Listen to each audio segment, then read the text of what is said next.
കുംഭമേളയുടെ ഭാഗമായിട്ട് പ്രയാഗ്രാജിലാണുള്ളത്. ഇവിടെ ഗംഗാസ്നാനത്തിനായിട്ട് ഗംഗാസ്നാനത്തിന് പുറപ്പെടാൻ തയ്യാറാക്കി നിർത്തിയിരിക്കുന്ന ഒരു വാഹനമാണ്, രഥമാണിത്. ആചാര്യന്മാർ, സന്യാസിമാർ, അങ്ങനെ പ്രമുഖരായിട്ടുള്ള വ്യക്തികൾ ഇതിലായിരിക്കും പോകാൻ തോന്നുന്നു. അതുപോലെ ആളുകൾ നടന്നു നീങ്ങുന്നുണ്ട്. നമുക്ക് ഇവിടേക്ക് നോക്കിയാൽ കാണാൻ പറ്റും. ആളുകൾ ഗംഗാസ്നാനത്തിനായിട്ട് നടന്നു നീങ്ങുന്നുണ്ട്. ഇത്രയൊക്കെ തിരക്കുകൾ ഉണ്ടെങ്കിൽ പോലും ഇപ്പോൾ താരതമ്യേന അല്പം തിരക്ക് കുറവാണെന്ന് തോന്നുന്നു ഈ വഴിയിൽ. മറ്റു വഴികളിലൊക്കെ നല്ല തിരക്കുണ്ട്. കൃത്യമായിട്ടുള്ള നിർദ്ദേശങ്ങൾ തരാൻ വേണ്ടിയിട്ടുള്ള സംവിധാനങ്ങളെല്ലാം ഇവിടെ ഉണ്ട്. നമ്മുടെ നാട്ടിൽ പണ്ട് കണ്ടിരുന്ന കോളാമ്പി, അങ്ങനെയൊക്കെയുള്ള സംവിധാനങ്ങൾ ഇവിടെ കാണുന്ന വളരെ മനോഹരമാണ്. അതുപോലെ വളരെ കൃത്യമായിട്ട് ഇവിടെ കാര്യങ്ങൾ അവർ മാനേജ് ചെയ്യുന്നുണ്ട്. ഇത്രമാത്രം തിരക്കാണെങ്കിൽ പോലും റോഡെല്ലാം താരതമ്യേന വളരെ ക്ലിയറാണ്. റോഡെന്ന് പറയുന്നത് ശരിക്കും താൽക്കാലികമായിട്ട് ഉണ്ടാക്കിയിരിക്കുന്ന റോഡാണ്. ഇത് ശരിക്കും വിജനമായിട്ടുള്ള പറമ്പ് പോലെയുള്ള സ്ഥലമാണ്. പക്ഷെ അവിടെ റോഡിന് വേണ്ടിയിട്ട് വാഹനങ്ങൾ തൊഴിൽ പോകാതിരിക്കാൻ വേണ്ടിയിട്ടൊക്കെ കൃത്യമായിട്ട് ലോഹകഷ്ണങ്ങൾ കൊണ്ടൊക്കെ തയ്യാറാക്കിയിട്ടുണ്ട്. ഈ വാഹനം വാഷ്റൂമിൻ്റെ, ബാത്റൂമിൻ്റെയൊക്കെ വേസ്റ്റുകളൊക്കെ അല്ല, ആ വാഹനം ഇതുപോലെയുള്ള രഥം തന്നെയാണ്.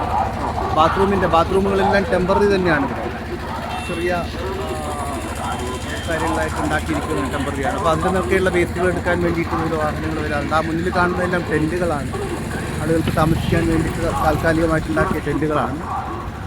ധാരാളം ആളുകൾ വരുന്നുണ്ട്. ധാരാളം ആളുകളും വാഹനങ്ങളും ഒക്കെ ആയിട്ട് വരുന്നുണ്ട്. ഇവിടെ തീർത്ഥാടകർക്ക് കല്യാണത്തിന് വേണ്ടിയിട്ട് ഇതുപോലെയുള്ള ഓട്ടോകൾ, അതൊരു ഇവിടുത്തെ ഒരു ഇലക്ട്രിക് ഓട്ടോറിക്ഷ പോലെയുള്ള സംഗതിയാണ്. ടോട്ടോ എന്ന് മറ്റുമാണ് പറയുന്നത്. കണ്ടോ, അതിൽ നിറയെ ആളുകളുണ്ട്. ഒരു ചെറിയ വാഹനത്തിൽ എത്രമാത്രം ആളുകളാണ് പോകുന്നത്. അതുപോലെ ബൈക്ക് ടാക്സികളുണ്ട്. ബൈക്കുകളിൽ ചെറിയ തുകയ്ക്ക് നമ്മളെ അങ്ങോട്ടും ഇങ്ങോട്ടും കൊണ്ടുപോകാൻ വേണ്ടിയിട്ടൊക്കെയുള്ള ആളുകളുണ്ട്. ഇതുപോലെയുള്ള ആശ്രമങ്ങൾ വേറെയുമുണ്ട്. ഇത് കാണുന്നുണ്ട്. വളരെ ഭംഗിയായിട്ട് അത് തയ്യാറാക്കിയിട്ടുണ്ട്. ഞാനിപ്പോൾ ഇവിടെ താമസിക്കുന്നത് LMRK എന്നുള്ള ഒരു സംഘടനയുടെ നേതൃത്വത്തിലുള്ള ഒരു ടെൻറ്റിലാണ് താമസിക്കുന്നത്. ഇത് ശരിക്കും താൽക്കാലികമായിട്ടുള്ള ടെൻറ്റ് തന്നെയാണ്. പക്ഷെ വളരെ മനോഹരമായിട്ട് തന്നെ അത് തയ്യാറാക്കിയിട്ടുണ്ട്. നല്ല പൊടിയുണ്ട്.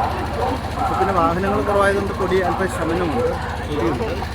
നമുക്ക് ഈ ടെൻറ്റിനുള്ളിലേക്ക് കയറാം. അവിടെ ഭജന പ്രാർത്ഥനയൊക്കെ തുടങ്ങുന്ന സമയമാണ്. ധാരാളം ആളുകൾ കൂടുതൽ പേരും മലയാളികൾ തന്നെയാണ്. അല്ലല്ല എത്തോ കൂടുതൽ പേരും മലയാളികൾ തന്നെയാണ്. അത് ആ കാർപ്പറ്റിലൂടെയൊക്കെ അതൊന്നും പറഞ്ഞു നമുക്ക് അതിനുള്ളിലേക്ക് കടന്നു ചെല്ലാം.